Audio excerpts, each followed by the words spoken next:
One of our authors for this week is Catalina Erauso. She, in my opinion, is one of more interesting writers, and there are some things about her life that I think are particularly worth focusing on. As you know, she got her autobiography compiled in the 1600s. She was born, though, in the 1590s. She had to have been born to a decently well to do family because, after all, they were able to provide the dowry for her to join the nunnery. She, being, well, who she was, didn't like the nunnery, so she decided to head out. I don't know if it was her plan at the time, but she decided that she was going to join the army and travel the world, and that's exactly what she does. She goes to South America and gets in sword fights, gets in battles, romances ladies, and has what sounds like a good time in general until she gets in trouble. And of course, her defense is more or less wait, I'm a woman. And so that gets her out of trouble. She's able to prove that she's a woman and a virgin, and she gets sent back to Spain and toured around the country as Lieutenant Nun. Her story has inspired a number of artists of different genres. You can see here some anime and some more cartoony stuff. But I wanted to talk about a few things, or at least get you guys thinking about a few things before our discussion.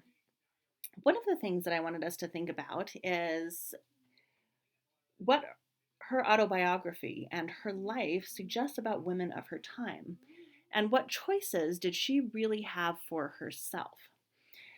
Surely she was not the only woman who did such things. I mean, it would have been kind of difficult to never take off your armor and to never get discovered as a woman.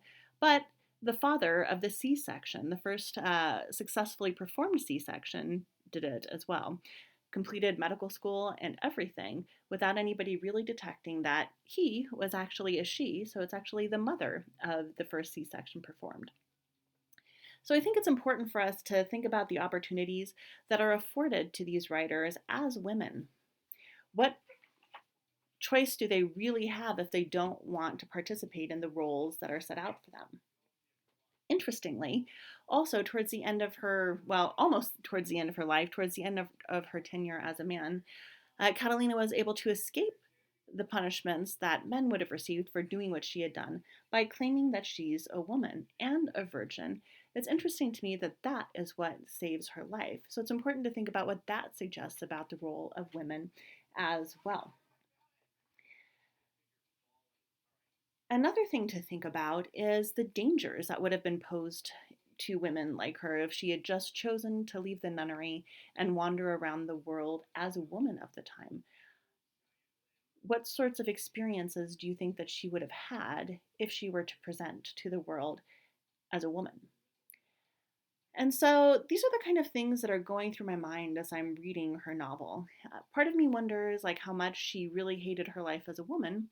Part of me wonders how much she was just really good at seizing opportunities, dressing as a man when it suited her purposes, reclaiming her womanhood when it suited her purposes. So, some food for thought there. Let me know what you think.